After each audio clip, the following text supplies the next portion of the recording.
देखते हैं खबर एक मिनट। नीट छात्रा मौत मामले में न्याय की उम्मीद लगाए लोगों के लिए एक बड़ी बात सामने आ चुकी है।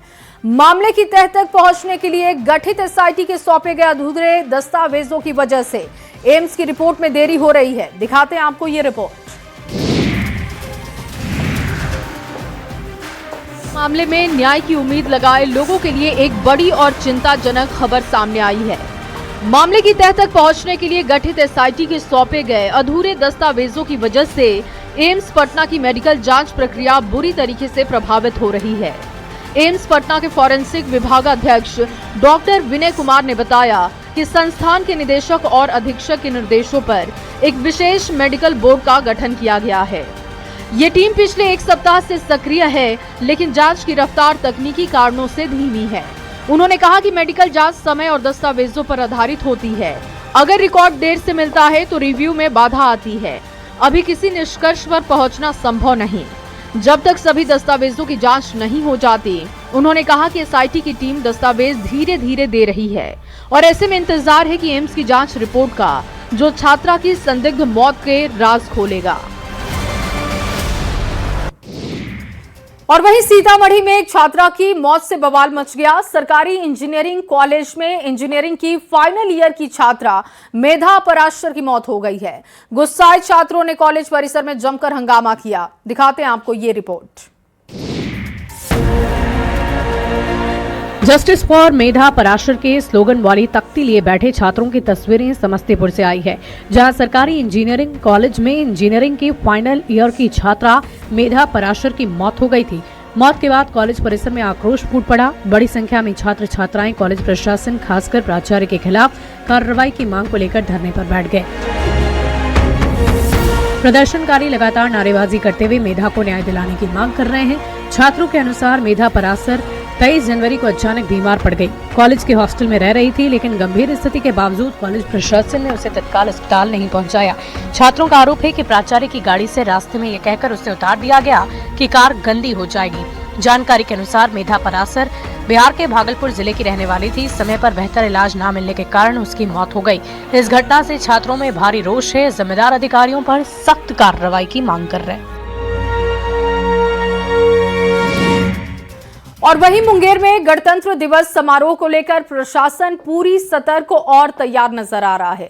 26 जनवरी को होने वाले भव्य आयोजन से पहले तैयारियां अब अपने अंतिम चरण में पहुंच चुकी हैं। जिले के एसपी और डीएम ने परेड के फाइनल रिहर्सल का निरीक्षण किया। बिहार पुलिस के जवानों के रिहर्सल की ये तस्वीरें मुंगेर की है, जहां 26 जनवरी गणतंत्र दिवस 2026 समारोह के सफल आयोजन के लिए चल रहे परेड पूर्वाभ्यास का पुलिस अधीक्षक सैयद इमरान मसूद ने शुक्रवार को निरीक्षण किया। परेड निरीक्षण और सुरक्षा की भी समीक्षा की और आवश्यक दिशा निर्देश भी दिए। बताया जाता है कि पोलो मैदान में बिहार विशेष सशस्त्र पुलिस, जिला पुलिस और गृह रक्षा वाहिनी के महिला और पुरुष battalion NCC scout and guide द्वारा परेड फुल ड्रेस में रिहर्सल कर रहे थे। तभी अचानक पुलिस अधीक्षक सैयद इमरान मसूद वहां पहुंच गए। उन्होंने मैदान में चल रहे पूर्वाभ्यास का मैदान में उतरकर जायजा लिया। साथ ही गणतंत्र दिवस झंडोत्तोलन कार्यक्रम की भी समीक्षा की। वहीं गणतंत्र दिवस के मौके पर सभी विभागों के द्वारा झांकी भी निकाली जाएगी। जिले के विभिन्न प्लाटूनों के द्वारा परेड भी किया जाएगा।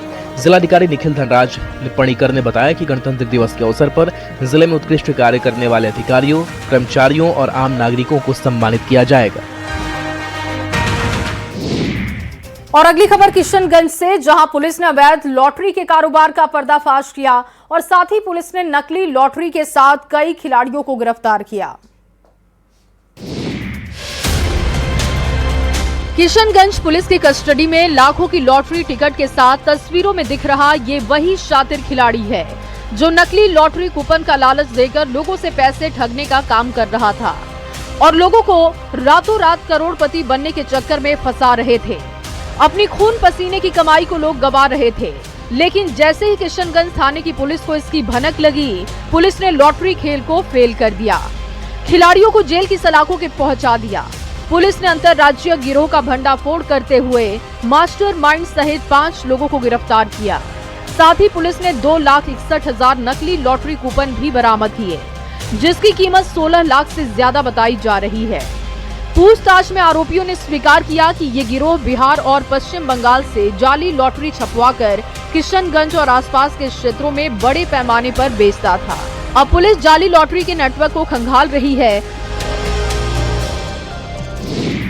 और वहीं प्रधानमंत्री नरेंद्र मोदी ने 18वें रोजगार मेले के दौरान 61,000 से अधिक युवाओं को नियुक्ति पत्र वितरित किए और ये आयोजन देश भर के 45 जगहों पर किया गया।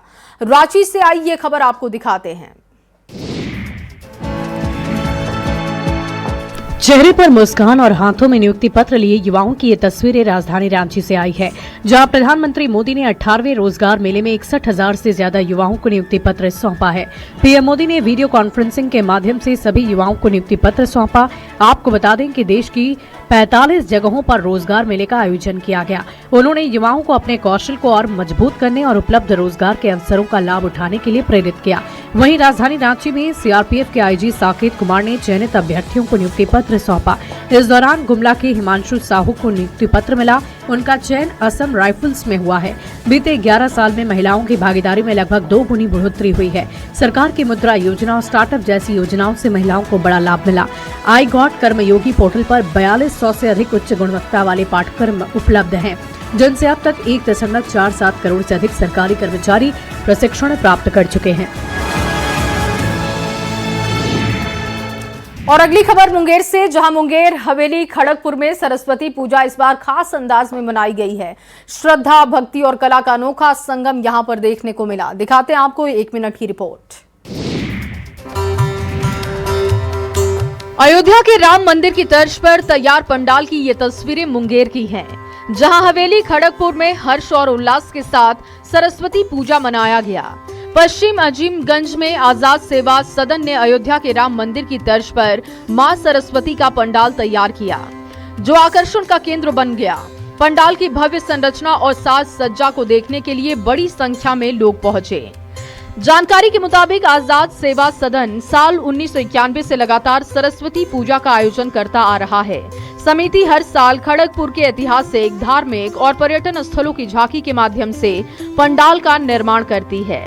इसी परंपरा को आगे बढ़ाते हुए इस साल अयोध्या के राम मंदिर की झांकी प्रस्तुत की गई, जिसे देखने के लिए दूर दराज से लोग पहुंचे।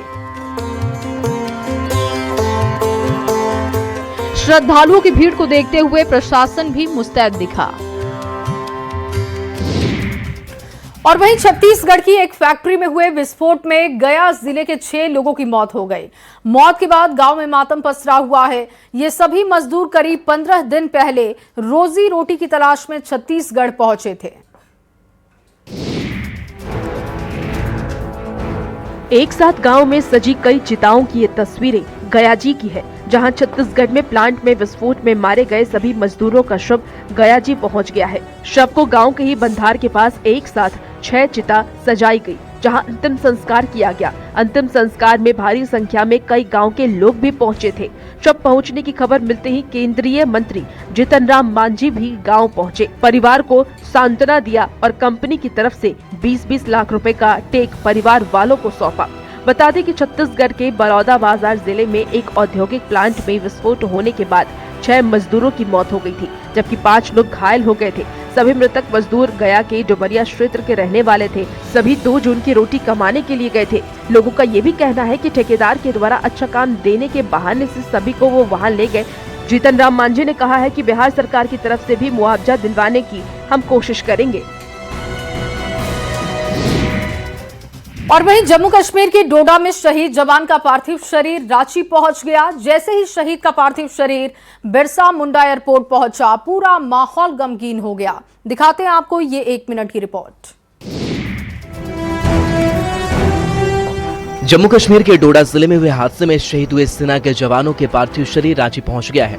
जैसे ही शहीदों के पार्थिव शरीर बिरसा मुंडा एयरपोर्ट पहुंचा, पूरा माहौल गमगीन हो गया। सेना के जवानों, प्रशासनिक अधिकारियों और जनप्रतिनिधियों ने शहीदों को नम आंखों से अंतिम सलामी दी। शहीद जवान अजय लकड़ा को सलामी देने के लिए सेना के अधिकारियों के साथ राज्य के वित्त मंत्री राधाकृष्ण किशोर भी मौजूद रहे। वहीं जिला पुलिस और प्रशासन के अधिकारी भी मौके पर तैनात दिखे। रांची के बिरसा मुंडा एयरपोर्ट पर शहीद जवान को नम आंखों से श्रद्धा सुमन अर्पित किया गया। वित्त मंत्री राधाकृष्ण किशोर ने श्रद्धा सुमन अर्पित किया। इस दौरान बाकी अधिकारियों ने भी शहीद जवान को श्रद्धा सुमन अर्पित किया। अजय लकड़ा रांची के धुरवा के तिरिल स्थित लावेद बस्ती के रहने वाले थे। बता दें कि 22 जनवरी को जम्मू कश्मीर के डोडा जिले में सेना का एक वाहन अनियंत्रित होकर गहरी खाई में गिर गया था। इस हादसे में कुल 10 जवान शहीद हो गए थे, जबकि 11 जवान गंभीर रूप से घायल हुए थे। सभी जवान ऑपरेशनल ड्यूटी पर तैनाती के लिए जा रहे थे। और अगली खबर समस्तीपुर से, जहां एक युवक ने पत्नी और ससुराल के लोगों से तंग आकर अपनी जीवन लीला खत्म कर ली। सुसाइड से पहले युवक ने वीडियो बनाया और सोशल मीडिया पर इसे वायरल कर दिया। दिखाते हैं आपको ये रिपोर्ट। मैं जान देने जा रहा हूँ। मोबाइल के कैमरे में कैद सुसाइड से पहले का ये खौफनाक वीडियो समस्तीपुर से सामने आया है, जो सोशल मीडिया पर तेजी से वायरल हो रहा है, जहां एक शख्स अपने ससुराल वालों से तंग आकर के मौत को गले लगा लिया। जानकारी के मुताबिक जिले के हलई थाना क्षेत्र के सारंगपुर गांव में युवक विश्वजीत कुमार ने पत्नी और ससुराल वालों की प्रताड़ना से तंग आकर जहर खा लिया। आनंद फानन में उसे दरभंगा के निजी अस्पताल में भर्ती कराया गया, जहां इलाज के दौरान उसकी मौत हो गई। मृतक विश्वजीत ने मरने से पहले वीडियो में अपनी पत्नी और ससुराल वालों पर टॉर्चर करने का आरोप लगाया है और कहा कि किसी को छोड़ना नहीं, सबको सजा मिलनी चाहिए। पत्नी इस वीडियो में वो कहते सुनाई दे रहे हैं कि 5 साल से पत्नी की प्रताड़ना के कारण मैं डिप्रेशन का शिकार हूँ और अब मरने जा रहा हूँ। वीडियो सामने आने के बाद पुलिस सभी बिंदुओं को ध्यान में रखते हुए छानबीन कर रही है, ताकि आरोपियों को सजा मिल सके। और अगली खबर पटना से, जहां जेडीयू आईटी सेल की ओर से आयोजित सरस्वती पूजा कार्यक्रम में सीएम नीतीश कुमार के बेटे निशांत कुमार की मौजूदगी ने एक बार फिर से सियासी चर्चाओं को हवा दे दी है। दिखाते हैं आपको ये रिपोर्ट। पटना में सरस्वती पूजा के मौके पर राजनीति का एक अलग रंग देखने को मिला। सरस्वती पूजा में मुख्यमंत्री नीतीश कुमार पहुंचे तो माहौल उत्सवी हो गया, लेकिन उससे पहले उनके बेटे निशांत कुमार की मौजूदगी ने सियासी चर्चाओं को एक बार फिर से हवा दे दी। कार्यक्रम के दौरान केंद्रीय मंत्री ललन सिंह ने मुख्यमंत्री के बेटे निशांत कुमार के पीठ पर हाथ फेरते हुए उनसे राजनीति में आने का इशारा किया। उन्होंने कहा कि अब मान जाइए और राजनीति में आ जाइए। हालांकि इस पर निशांत कुमार ने कोई सीधा जवाब नहीं दिया। वह मुस्कुराते हुए शांत रहे और किसी भी तरह की राजनीतिक प्रतिक्रिया देने से बचते नजर आए। राजनीतिक हलकों में लंबे समय से चर्चा होती रही कि निशांत कुमार सक्रिय राजनीति में कदम रखेंगे या नहीं। बता दें कि इससे पहले ललन सिंह ने साफ शब्दों में कहा था कि निशांत कुमार के राजनीति में आने या न आने का फैसला कोई और नहीं बल्कि खुद नीतीश कुमार ही करेंगे। लेकिन कल के वाकये के बाद अब साफ हो गया है कि निशांत कुमार के राजनीति में आने का फैसला खुद निशांत कुमार करेंगे। और वहीं मधेपुरा के मुरलीगंज में धूमधाम से सरस्वती पूजा मनाई गई। इस दौरान गांव में भव्य कलश शोभा यात्रा का आयोजन किया गया, जिसमें 151 कुमारी कन्याओं ने हिस्सा लिया। बैंड बाजे के साथ सिर पर कलश लिए दिख रही सैकड़ों महिलाओं और बच्चियों की ये तस्वीर मधेपुरा से सामने आई है, जहां मुरलीगंज प्रखंड के पकीलपार गांव में बसंत पंचमी के मौके पर शोभा यात्रा निकाली गई, जिसमें 151 कुमारी कन्याओं ने भाग लेकर आयोजन की भव्यता को और बढ़ा दिया। कलश शोभा यात्रा सामुदायिक भवन से गाजी बाजे के साथ शुरू होकर के पूरे गांव का भ्रमण करती हुई सरकारी पोखर पहुंची, जहां विधिवत रूप से कलश में पवित्र जल भरा गया। इसके बाद शोभा यात्रा बाबा जटाधारी महाराज स्थान होते हुए फिर से गांव कार्यक्रम स्थल पर पहुंचकर संपन्न हुई। शोभा यात्रा के दौरान पूरा गांव भक्तिमय माहौल में डूबा नजर आया। ढोल नगाड़ों और जयघोष के बीच निकली इस यात्रा में कई जनप्रतिनिधि भी शामिल हुए। इस दौरान लोगों ने बताया कि इस तरह के धार्मिक आयोजनों से गांव में आपसी भाईचारा और सांस्कृतिक परंपराएं मजबूत होती हैं।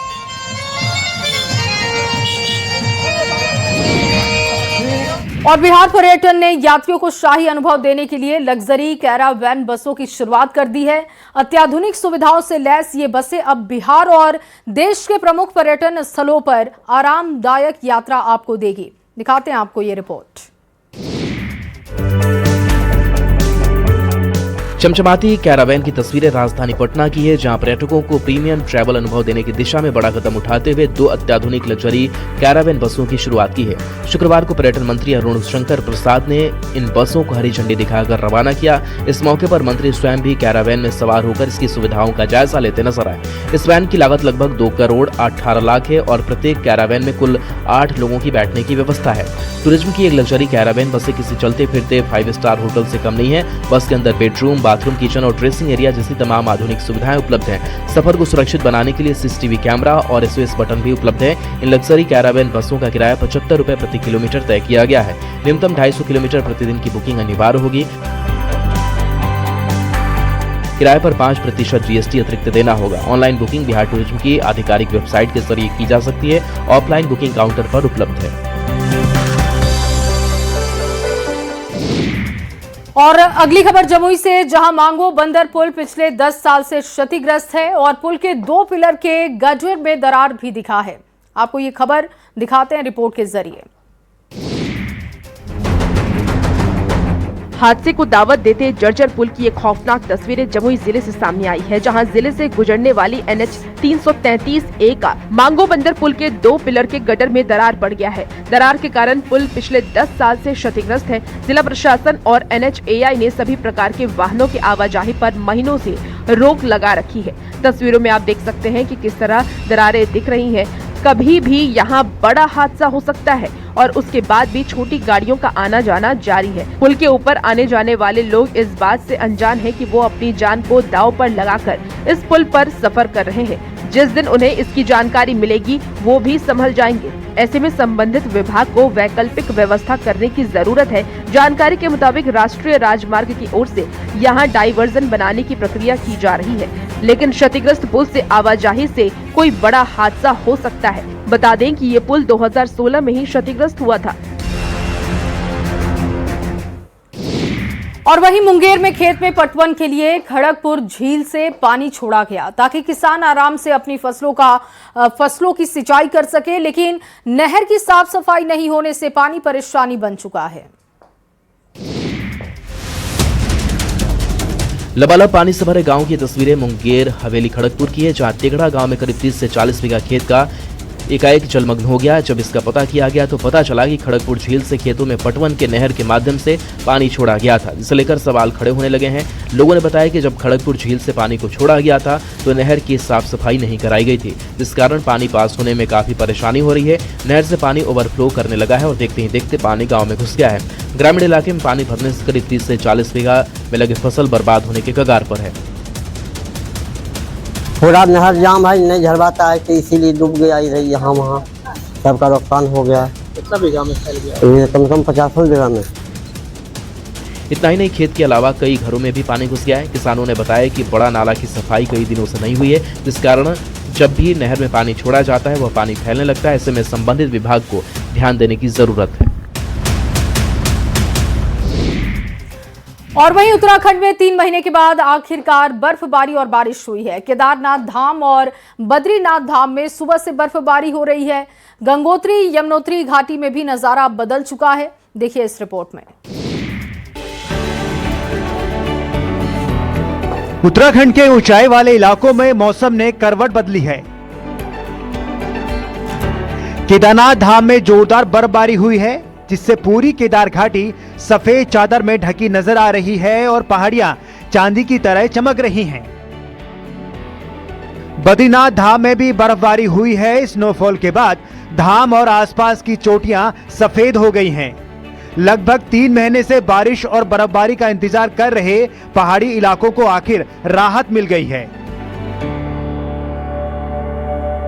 वहीं उत्तरकाशी के ऊंचाई वाले क्षेत्रों में भी सीजन की पहली बर्फबारी दर्ज की गई। खरसाली और यमुनोत्री में जमकर बर्फबारी हुई है।